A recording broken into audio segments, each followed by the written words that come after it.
So last time we were speaking about energy balance, and I left it at thermic effect. So I spoke about the BMR. Just to summarize what I said, is BMR is the energy that is normally used to take care of your internal organs. You know, the internal organs like heart, lungs, liver, kidneys. You think of any organ that you have, they normally use energy, different sort of energy, just to operate normally. And then the energy that these organs use is what we call the BMR. Okay, and the BMR, we said it takes like 70% of the total energy expenditure. So this so-called BMR is the one that keeps you alive. Okay, like you are the way you are because of the calories that you're eating. So if you step on the scale right now and your weight normally fluctuates in between +1 or -1, or if it's in excess, maybe you've drunk water and all that, so it'd be +2. So if you're 80, you're 82, or -2, you're 78. You understand? So that is the BMR. That energy that you eat from your food is the one that is keeping you alive, because your body has already adapted to that metabolic condition. So I was just summarizing about the BMR. It's the energy that normally our organs normally uses to function normally. So number 2, let me talk about thermic effect of food. So thermic effect of food is a very, very important aspect when it comes to fat loss, because now when you're eating, we have macros. In your macros, basically carbs, fats, and protein. Just know, for these foods to be broken down, they are all using different energies. And statistics or data shows us that for you to break down protein, bro, it takes 30% of the total daily energy expenditure. 30%, it means for you to break down protein, whichever source of protein you've eaten, it will take a lot of energy for it just to be digested. So that's what we call thermic effect. It will take 5 to 30% for your body to break down carbohydrates. You know why 5 to 30? Because carbohydrate doesn't have a specific number, or rather margin, when it comes to digestion, because we have different sorts of carbohydrates. We have complex carbs and simple carbs. So unfortunately, is it fortunately or unfortunately, whichever, complex carbs, they will take a lot of energy to be digested, especially if they are whole. You understand? Like, it has that fiber. It has not been refined. Okay, that is the main difference between the two, is that refining thing. So simple carbs are more refined, complex carbs are not refined. So if, for instance, you are taking complex carbs, so we're talking about sweet potato, we're talking about ndoma, we're talking about arrowroots or root tubers, and we're talking about any food that is rich in fiber. So you understand, like unga number 2, maize. We're talking about brown rice. You're talking about something like that. You'll find out that these foods that I've mentioned, they contain fiber. So that is the only unique thing about these foods, in quotes, complex carbs. And why we always advocate for complex carbs, especially if you want to lose weight, is because they take long time to digest. Why? Because of the fiber. So fiber and protein, they both take 30% of the total daily energy expenditure. So not only protein, but also fiber takes, you cannot break down fiber. Fiber can never, it's hard for your body to break down fiber. So what it does, if you eat fiber, it will only take care of the gut. Like, you see, your gut has a lot of bacteria. It's not just gut. I think your body is more bacteria than flesh. So if you look at your tract, your digestive tract, from here all the way, that gut, it has bacteria. So for these bacteria to be nourished, for them to feed, for them to survive, they need fiber. So the work of fiber is not for you to release soft stool.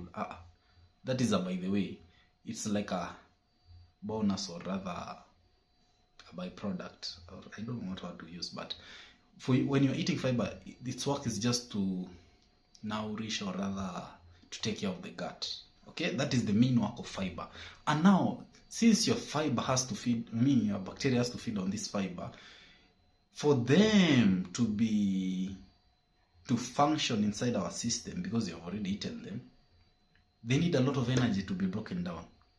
So it will take 30% of the total daily energy expenditure. Okay, so that's why we always recommend people to take protein, complex carbohydrates, or rather just to feed on protein if they want to lose weight because of the energy. So somebody might ask, this energy, where does it come from? It's coming from the stored fats. Okay, so when you have eaten, your body will know how it will calculate this food. So it will know, this food, I'll take it for digestion, this one I'll store it, this one I'll defecate it. Like, is it defecate? Like I'll poop.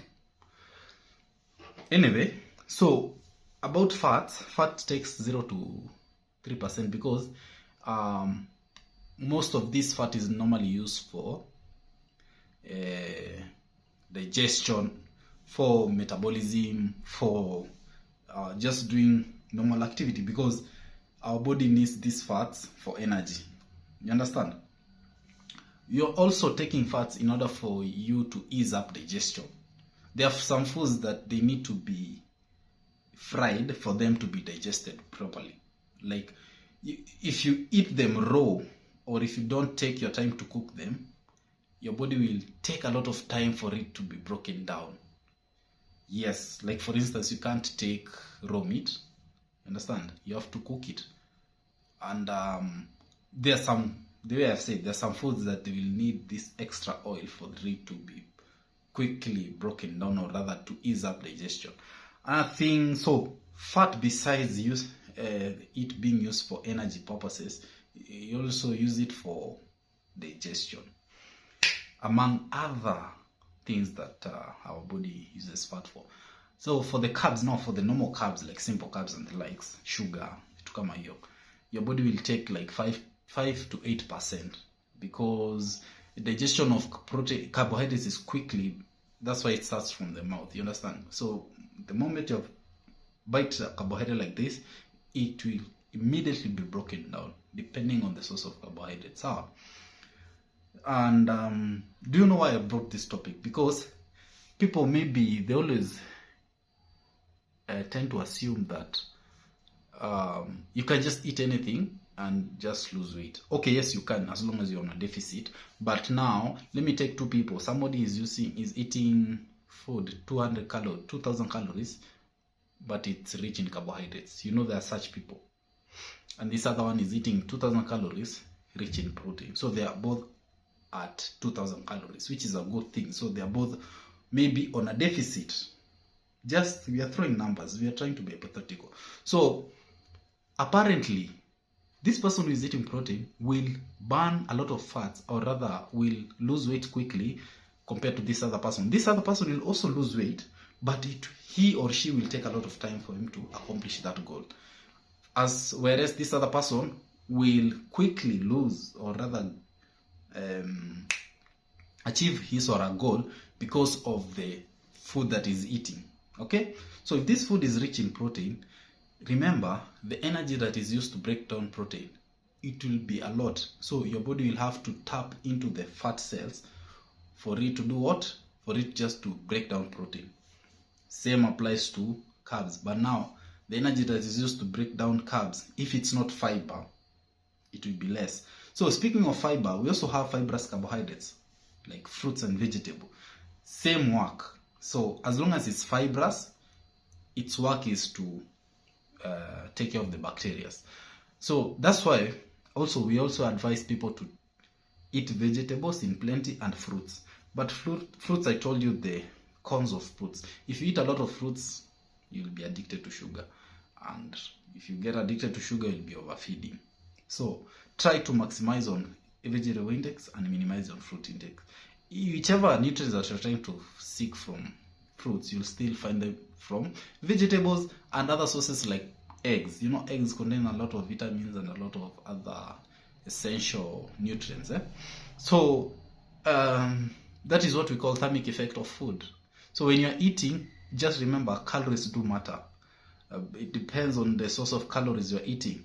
So you cannot just say, I'll eat without being accountable for that which I've eaten. You have to know whatever thing you have eaten, it will affect your body either on a positive side or on a negative side. Okay, so if you want to lose weight, if you want to lose fat, try to eat a lot of protein. In fact, I always say every meal that you're having, it should be at least have some source of protein in it.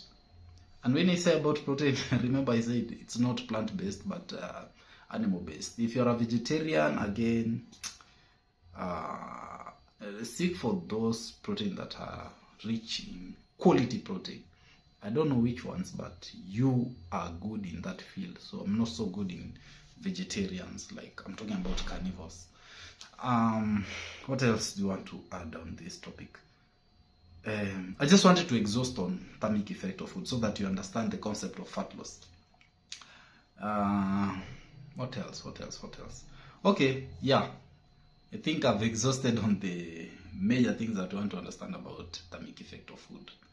Just know when you're eating, the foods that you're having, they contain different sources of calories, hence they will be broken down differently.